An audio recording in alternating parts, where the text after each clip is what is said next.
3, 2, 1. Just do one more. 3, 2, 1. Right, there you go. Yeah, wanker. Hold on. There you go. Yeah. Merry Christmas, wanker.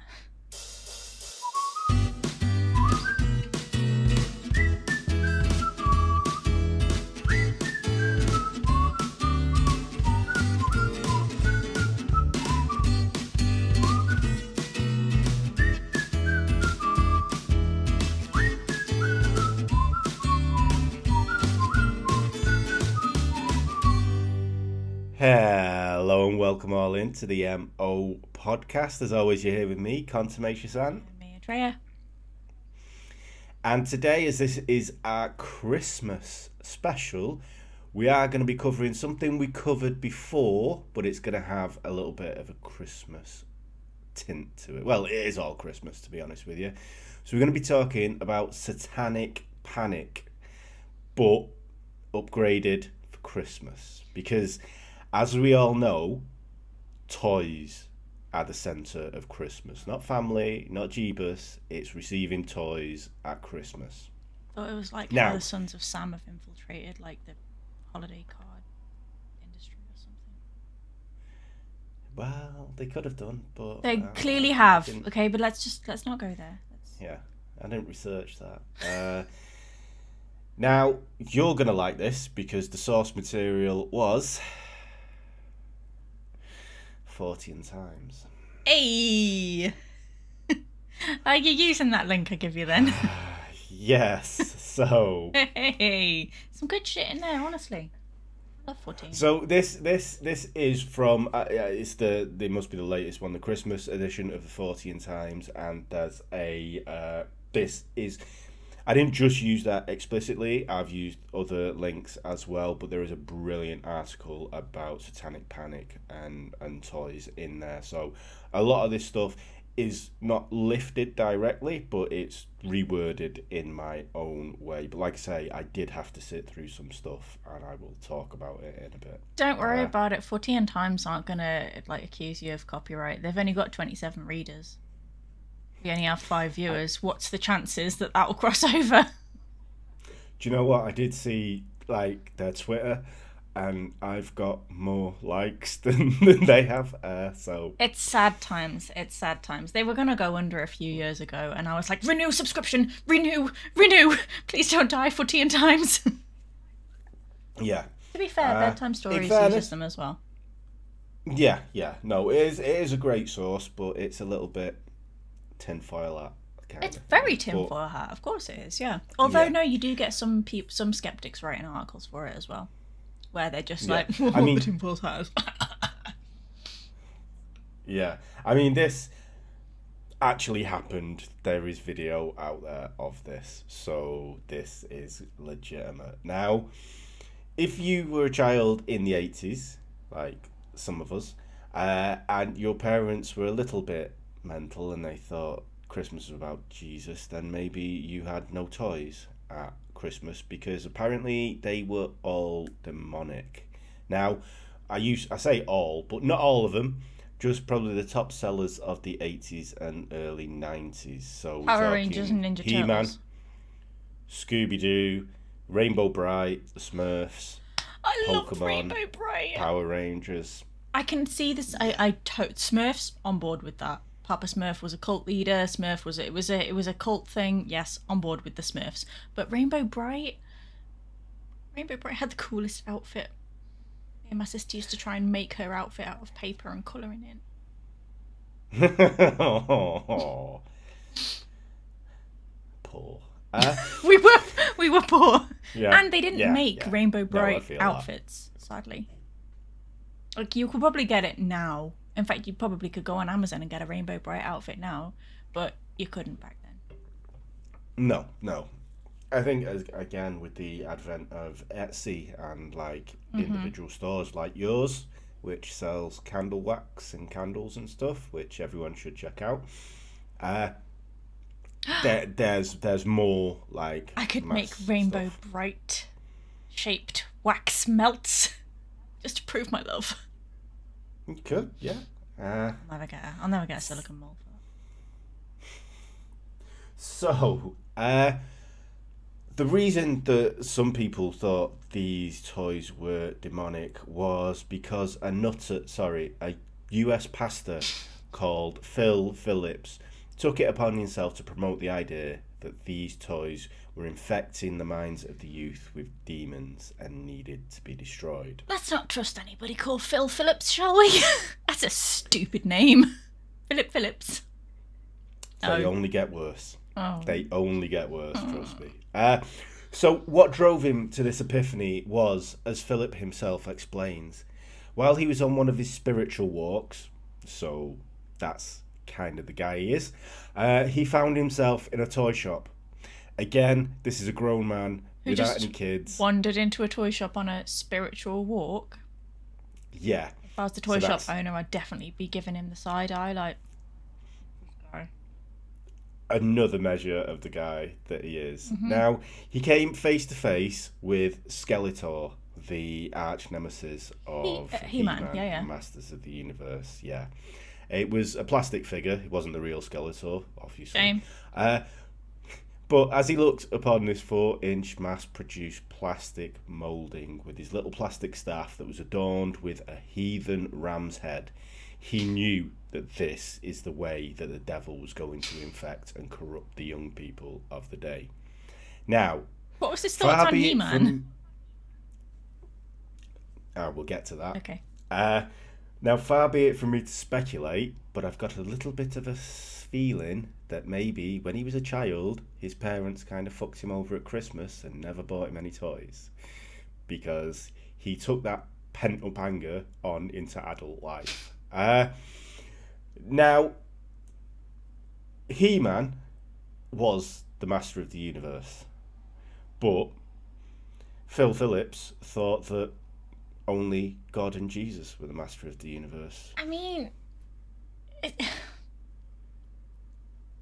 I feel like if God looked like a person, he would want to look like He-Man. I mean, yeah, definitely. Or She-Ra, depending on whether God decided to be a girl or a boy that day. Either or. Yeah, Yeah. But whether it was of this or that when he asked the child about He-Man, He-Man said he was the most powerful. The child said He-Man was the most powerful being in the universe, whereas Phillips thought God was. So he kind of got mad. I mean, it didn't stop Phillips from buying Skeletor. Like, he actually purchased it just so he could show it at his sermons. Oh my God, think of all those kids that were ripped off because He-Man had nobody to fight that Christmas because he bought the last fucking Skeletor. What a tool. Exactly, he's got a beef with Christmas, this guy. So now He-Man's going to have to face off against Captain Planet. Oh, and I mean, Captain Planet, he had them 5 kids and them 5 fucking rings that were amazing that we tried to make all the time as well. You know, like them little plastic ones that you got from the, like, egg machine things? Yeah. It was never the same. The heart one was, but we couldn't get any of the others. But now He-Man is going to have to fight Captain Planet, and that is so wrong because the only thing, really, that Captain Planet knows how to do well is turn off the faucet when you're brushing your teeth. Indeed, but Captain Planet, he's a hero. He's going to take pollution down to 0. He is, but He-Man is the master of the universe, so presumably He-Man can just get rid of pollution by going... And Captain Planet would be like, oh, okay, I'll try that one. I was just litter picking, but okay. So, after this toy shop revelation, Phillips heard the voice of God speak to him, telling him that through toys like these, Satan is gaining control of the minds of millions of children everywhere, and God wanted Phillips personally to do something about it. Now, even after the Lord God Almighty, who Phillips believes is the master of the universe, spoke to him, he actually said, to be truthful, I thought it was rather strange that God was talking to me about toys. So he obviously thinks God is fallible in some way, shape or form because God should have bigger things on his mind. In fact, as it stands, probably God did, and he's just a fucking nutcase.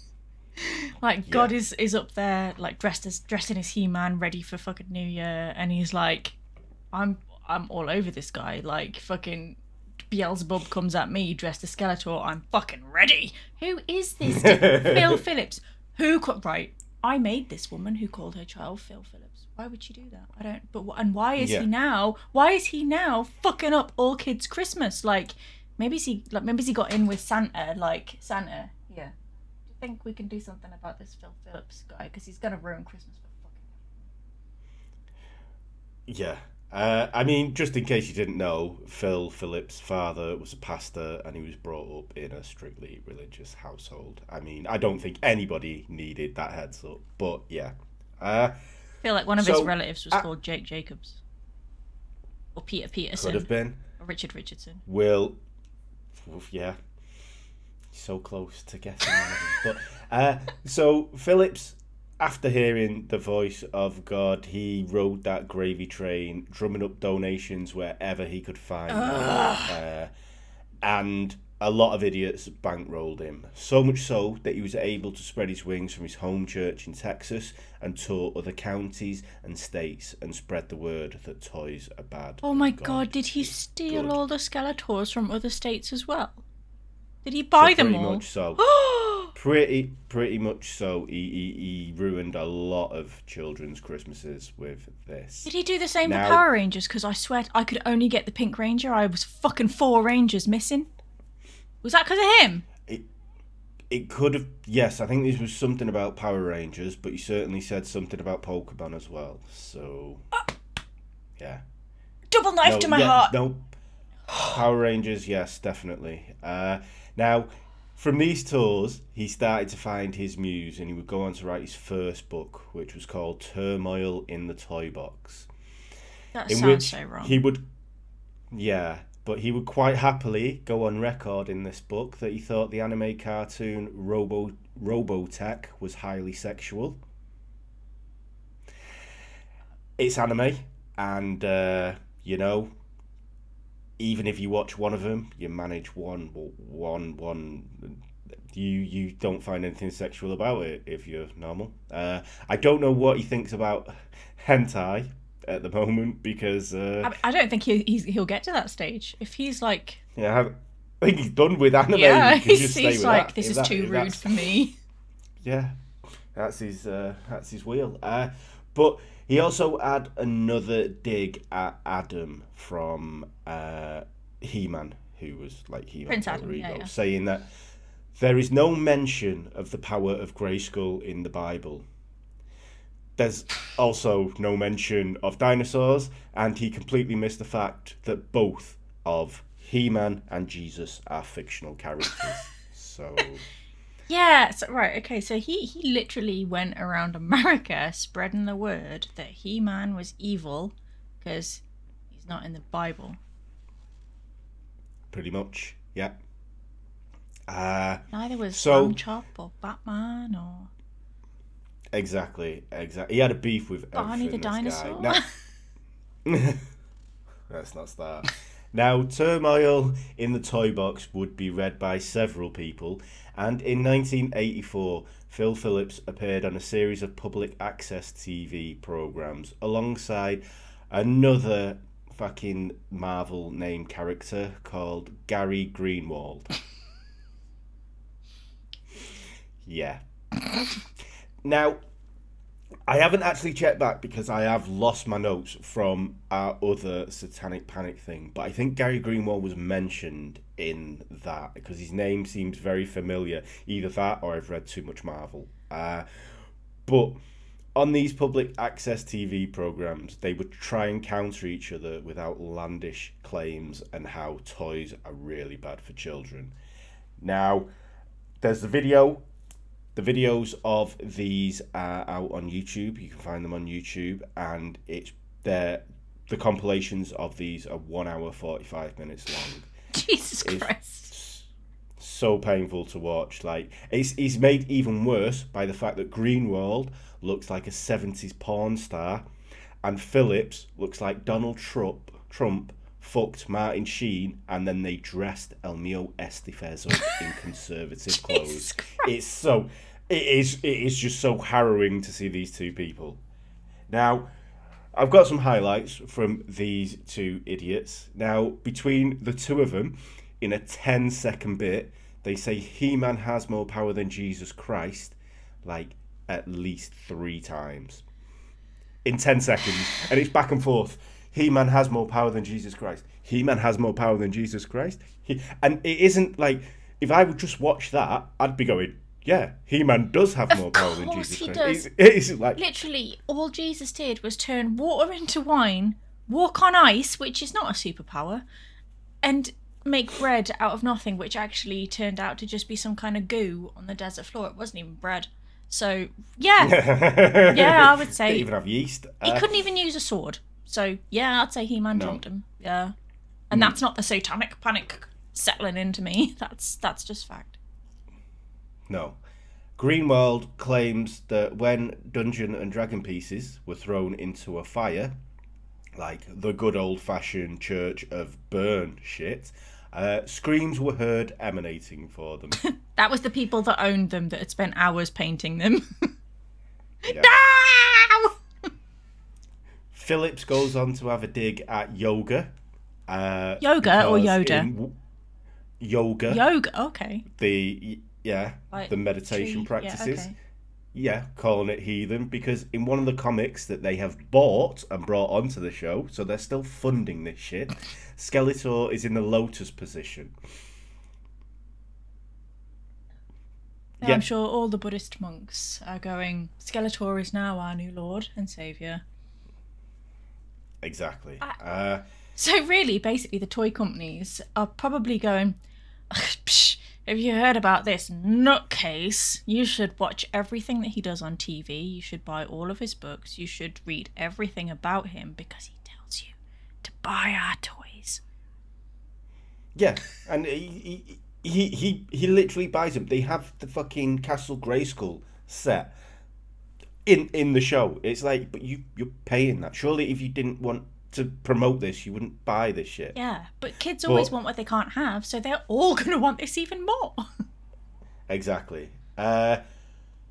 Ancient Norse gods look like Darth Vader, apparently. Identical to Darth Vader were his words, claims Phillips. Which Norse gods are those? Cat. He said Odin. Comments. Odin? And yeah. So looks like we'll Darth have to Vader. ask Kat if that's true. Yeah, I mean, I've never seen Odin wearing... Did Darth Vader have helmet, a six-legged horse as well? Yeah. I don't think he did. Had a spaceship, not the same. He also claims that Smurfs are gay zombies because their skin is blue and their lips are black, and that's what happens when you die, and they all live in a male commune with just one woman who basically is a tranny. I mean, I feel like Smurfette was just the one that missed out. Like, all the other women were like, fuck this noise. And they left. And We're going. She was just like, I kind of like it here. Like, yeah, oh, great. Smurfette is the Smurf version of Paris. We'll just leave her. Yeah.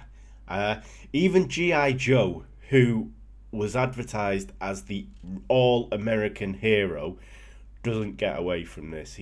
Phillips had a go at him because the comic books had occultish symbols in them.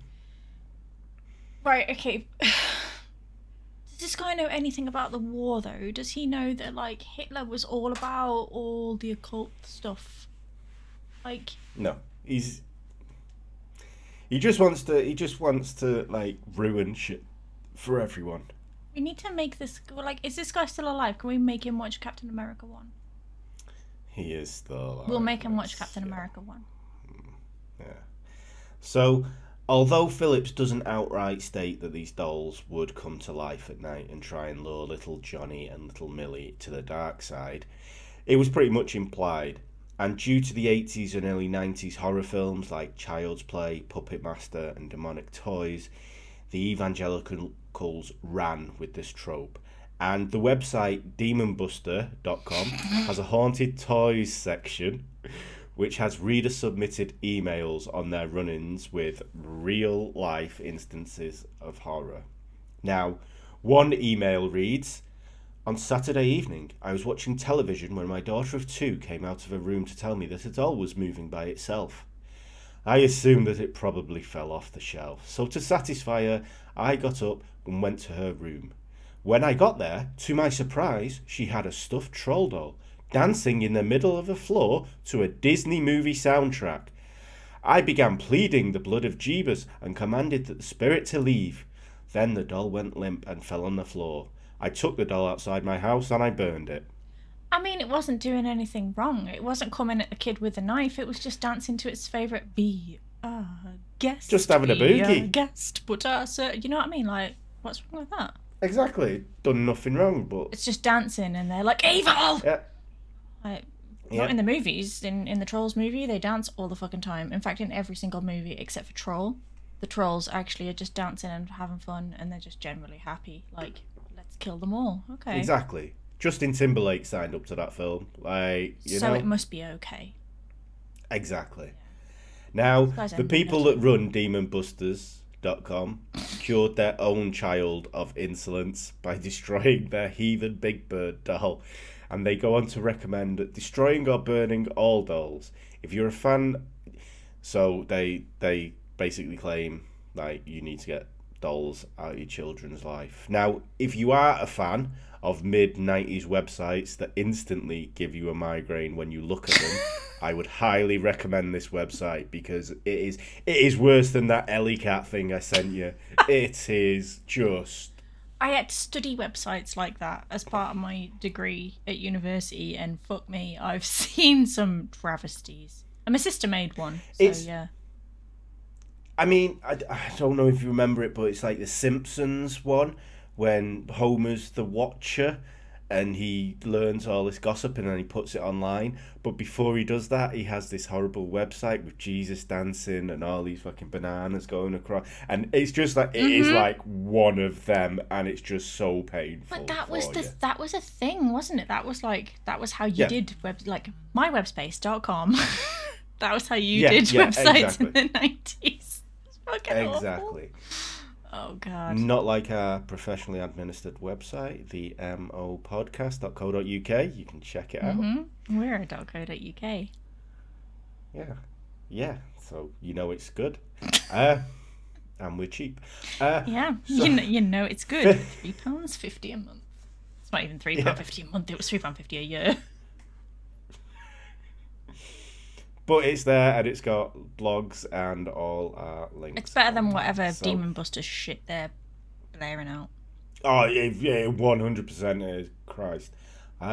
So Phil Phillips has gone on to write 15 books. 15? Don't know how. Yes.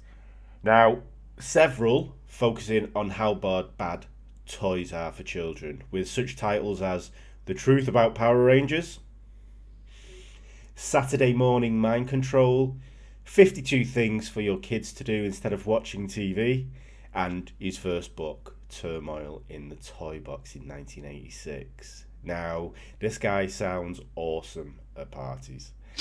I don't understand why he thinks like we're talking early Power Rangers, right? I'm a die-hard Power Rangers fan. Like, I'm still like reeling over the Green Ranger death, I'm not gonna lie. But I was a die-hard, one of the first Power Rangers fans in the 90s. And for me, in the 90s, it was all about, you need to pick up your litter or it'll create a litter monster. You need to be nice to the kids at school who normally get thrown in the lockers, or you'll turn into a jealousy monster. And it always had like a moral story that was something good about what you should do. How is that a bad thing? How is that teaching children a bad thing? I don't understand. I genuinely don't know, but I will read some quotes from Goodreads about his books, and this one is about the Power Rangers book. I give it 2 stars because, as ridiculous as it is, as well as horribly written, it's really entertaining to read as an adult Power Ranger fan. Having grown up on Power Rangers and not gone psychotic or violently killed anyone, this book is really funny. It is played out seriously, but should be placed in the humour category. It's worth a read for anyone who grew up on Power Rangers. Sign me up. Now there's a few more. This one, one of them was called. One of his books is called "Horror and Violence and How It's Influencing You," and the quote is, "Horror and violence are honestly pretty much the best things in my life. So I don't know what's wrong with the shit brain." Tell it like it is. Another one is undoubtedly the greatest source of unbridled comedy. This book claims that My Little Pony is in league with the Antichrist. You can't make this stuff up. And the last one is, this book is not crazy enough to be great, but it's also too dumb to be good. I like that. That's good. I like that comment. So on Goodreads, he has a 2.5. That's his highest average. All the rest are under that, and there are a few more comments like that under these books. He claimed that there was 150,000 of his book Turmoil in the Toy Box in circulation, but I don't know how true that is. He might have bought them all. He's claimed. Well, exactly, and he may have pulped them. Now, even after all this child hate, he is now proud to call himself the CEO of a company called God Loves Kids, which is so wrong in this keep era. it in mind. Yeah, how hypocritical Christian nationalists and fucking they are, and the worst name for a company since South Park's Getting Gay with Kids. And at least that was fucking satire. That was, do you know? Mm-hmm. So he honestly has no self-awareness outside of this. I don't understand his like it's almost like let's look at the main reasons for wrongdoings within his country. Okay, guns. Give people a gun. That's gonna cause problems. Yeah. Exactly, yeah. Give people a Skeletor toy. Not so much. The He-Man toy is going to fight the Skeletor toy. The He-Man toy is going to win, and that's it. Blah. You've got horror movies, which I think in the history of every serial killer, there's been 2 people that have said, "Oh, I was inspired by this movie." That's it. Yeah, exactly. Like, surely as well with He-Man, it's good and evil. Mm-hmm. Good always triumphs over evil. Mm-hmm. So surely that's like a parable that's in the Bible. That is what the Bible is about. Good triumphing over evil, not just because there's no mention of power of Grayskull in the Bible. It's demonic. That's just. I feel like all the other pastors at pastor camp. I'm assuming they have. At pastor camp, they were all like, "Well, we should do a anti-gun campaign. We should do an anti-knife campaign. We should do a protect the people from gangs campaign." And this guy was just like, "Oh shit, now I'm out of campaigns. Well, fucking everyone's taken them." Oh, I'm gonna do an anti-He-Man campaign because it's not in the Bible, is it?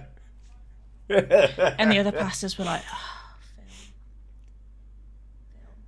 He's like, I've read it cover to cover, and there is no mention of Two-Face in there.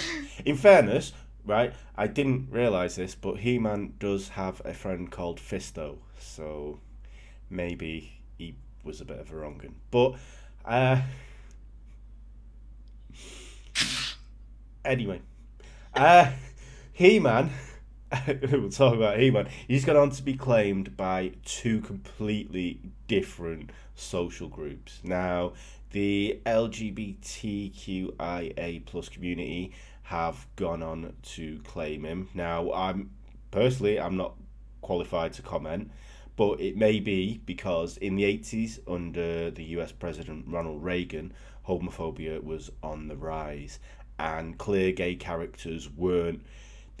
It wasn't necessarily they weren't allowed to be in programs, but they weren't getting published if they were in programs. So the community relied on something called queer coding, which was kind of subtext written into it, and they read into that what they wanted. Wait, was He-Man gay? So no, we actually got married. That was my thoughts. It was just. So it's because of his skimpy outfits, his muscled up look. I think the skimpy outfits was just, that was the 80s. All the WWE wrestlers also wore the same kind of thing.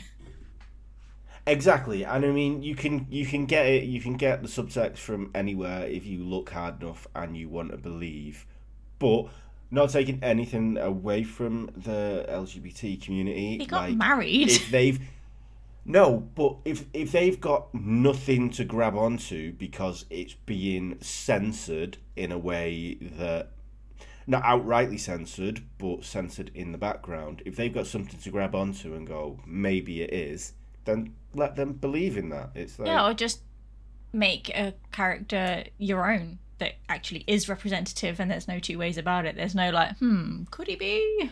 It's kind of, we know he is, yeah, and he's here, and he's like, he's for us, and he's awesome, and everybody loves him. As opposed to clinging to the guy that married, presumably a woman. Did he marry She-Ra? But very true. But again, like, no, She-Ra was his twin sister. That would be weird. No, I'm a fan of He-Man. And the queer code. Anyway, but I think in the 80s with HIV on the rise and everything like that, and gay bashing, it was a thing. I think anything for young people growing up who found themselves looking at this, what was going on in their community, for them to grab hold of it, I think that is something. Nowadays, you can kind of make outwardly gay and trans characters, but back then it was much more, you have to be in the closet, and still a lot of people have that kind of attitude. I don't know. I don't think you needed He-Man. You had George Michael and Freddie Mercury. Like, I feel like they would both trump He-Man in a heartbeat. Like, sorry, but yeah, but I love George and again, Freddie. Elton John was married, weren't he? And true, I forgot about Elton. Didn't come out until the early 90s either. Freddie was just open with it. Yeah, exactly. And Freddie was amazing. Like, there was loads of gay guys who were just, or gay people that were out there that were just fucking amazing. Like, yeah, no, without a shadow of a doubt. Cling to the real people, not the cartoons. Yeah, but on the other side of the coin, the far right has also claimed He-Man as their figurehead. Now, yeah, here, I'm not saying they're clinging, but the subtext here is that he changes from a weedy Adam, who still is fucking hench as fuck, by the way. I would. Into the cartoon character. Yeah. Into the master of the universe, sporting blonde hair and blue eyes, which Adam had blonde hair and blue eyes. He doesn't go into the fucking like stylists and get made over. He just puts up his sword and starts wearing leather and tiny shorts. So I don't know how they're claiming that, but my first question then about this whole blonde hair and blue eye thing is, like, if I was Phil Phillips, whatever he was called, if I was him, right, if I was Phil Phillips, I'd be like, Prince Adam and He-Man, I can assure you, they are just as equal as Skeletor, because they had blonde hair and blue eyes, and Hitler fucking loved that. Never played that angle. It's a trick. Yeah, but yeah, because they're nationalists. They don't want to see. Truth. They're Nazis, aren't they? Really? Yeah. They say Hitler's good, but they don't say it outright. Well, they could, if they were going for the Hitler angle, then they could have gone, Prince Adam is blonde hair and blue eye, and all of the Aryan people should be blonde hair and blue eyes. So Prince Adam is good, but Skeletor is very bad, and your children should not buy Skeletor toys. They can buy He-Man toys though, because He-Man's an Aryan. That makes him good. Yeah. Skeletor's got no hair and no eyes, so he's been dealing with this shit for too many years. Yeah. It's like, claw my own eyes out. Yeah. The far right also claim that when Adam transforms into He-Man, the lightning strikes, and they claim that is a symbol of Himmler's SS. Now, they also clutch at straws by saying that Battle Cat, the steed Don't hit on that He-Man rides on, is a panther, and that can be construed as Panzer, which was the Third Reich's most produced tank. Yeah, what's their view on the Jungle Book in this case? Because Bagheera was fucking awesome. Yeah, but Mowgli was brown, so I don't think they've watched it, to be quite honest. Yeah. Very sure. So, dependent on which side you fall on, I think anything can be seen as anything, really, especially when someone with a large fan base frames that particular thing as it is. Do you know? Don't fall on that side. Don't be a douchebag. Yeah, I mean, we've seen quite a lot. I mean, and it's easy to fall into the trap if you've been brainwashed at a young age. If this is what your parents are telling you and they're pointing at you. And there are instances, like, there have been some comments, like, on the Goodreads, there are comments that actually say that Phil Phillips you have scarred my childhood because you have never had waking up at Christmas Day, opening a present, and then coming back after church and then your parents burning it because you have said this is an evil toy. That's traumatic. Like, yeah, exactly. And also, what kind of parent would do that to their child? Like, hey, here's the gift, but you can't have it because we're going to throw it in the fire and melt it in front of your face. Exactly, and they'd listen to this fucking douchebag. That is, but those parents are douchebags. If they're going to go down that route as well, like, fucking Jesus Christ. And yes, exactly. I'm taking his name in vain at this, but because he is up there and he's going, for fuck's sake. Oh, my name. Jesus Christ. What are they doing? Like... Yeah. Fucking hell. So, I mean, these preachers, they live a charmed life. They extort people for money. We've talked about in the Chris Coleman case, that preacher there, she earns tens of millions of dollars a year. I mean, most preachers that are evangelical in this way do. They are only looking out for themselves. They're only looking out at a way to boost their donations, really, and their fucking clout. This is inherently blasphemous. But do you think Satan is, like, down there going, one day, I'm gonna tell you all I was fucking right. That those fucking Bible-bashing Christians, they're the evil ones, not me. I'm saying, drink, be merry, and have a good fucking time. They're like, burn all your children's toys in front of their faces. You're not allowed to have fun. Don't have sex. Sex is bad. Don't drink alcohol. No. Alcohol's not a thing. No. And the whole, curing people of no, if God decides they have to die, they have to die. Right, I'm just saying, I said it first, bitches, okay? Satan down here, Satan is saying it's them that's evil, not me. This is it. And I think if you go back over history, the amount of, like you were saying, serial killers who have gone, oh, that film made me do it, or even if they went, Satan did me do it, I think there would be a handful of them people compared to thousands of people who have said, God made me do it. I was going to say, but you think, like, most of the serial killers that we're aware of all had religious upbringings where they were like, sex is bad, girls are bad, fun is bad. Like... Exactly. So, yeah, okay. I feel like religion breeds bad guys. Exactly, and it's pushing people into something that they have to conform to, otherwise they're going to lose the love of their mum, their dad, they're going to be ostracised by a community, and when you're in a small community, if you're living on the fringes of that community, just because you don't want to conform to that, it's going to have a psychological effect on you. Yeah. Whereas, not many Satan worshippers go running around ringing that bell. Do you know what I mean? They just keep it in the background. Do you know what I mean? But I think I can't even for the life of me think off the top of my head now going, well, that serial killer said Satan made... Ramirez, Night Stalker. Ramirez, said Satan. Yeah, Ramirez and Helter Skelter, Charlie Manson. Charlie Manson, yeah. Even though he didn't technically kill anyone. Yeah. But they're the only two people who have claimed to be that I can think of that have claimed to be influenced by Satan. Whereas you've got Ed Gein, Religious. Religious.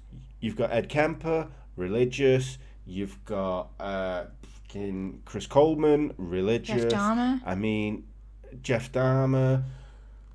Ted Bundy's family, I think, were religious. Yeah, the list goes on and on. I mean, obviously, you probably tell me that's not right, the statistic. But I think if you looked at the statistics, really, and seen everyone that said Satan made me do it, there would be a minuscule amount compared to people going, God made me do God, it. yeah. Or, yeah, exactly. Yeah. I mean, the guy... So, yeah. I don't know. It would be so much easier if we all just went back to just not having a religion. yeah, it causes more problems. And I mean, I know this is going out on one of the most religious days of the Christian year, but fuck you. You know, Christmas, it means something different problem now, doesn't it? It doesn't. It's yeah. Like All Hallows Eve. We don't all go and sit around a fucking cemetery and talk about the people that we loved. We just put on a Scream outfit, a Ghostface outfit, and go and scare the shit out of the neighborhood kids. Like it all loses its meaning. It's all just a Hallmark thing now. Christmas is not about Jesus and God anymore. It's just about time with your family. It's just a No, yeah, it's become saturated now, and like even we're all culpable in it, but it's you get 2 bank holidays, so yeah, and like as if you would like just go, well, I mean, like I'm not a Christian, but I'm not going to go. I'm not celebrating Christmas this year because I want free presents the same as the next person does. So exactly. See, and I don't want to be labelled a Scrooge, like them people that eat like cans of baked beans for their Christmas dinner and stuff.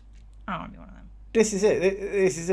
You can't win either way because you either do one thing or the other, and you're damned if you do and you're damned if you don't, because someone's going to have an issue with what you do. So if I don't celebrate Christmas, I'm going to have Marley and Marley with their chains coming at me. We're Marley and Marley. Whoa! That was the Muppets Christmas Carol version, by the way.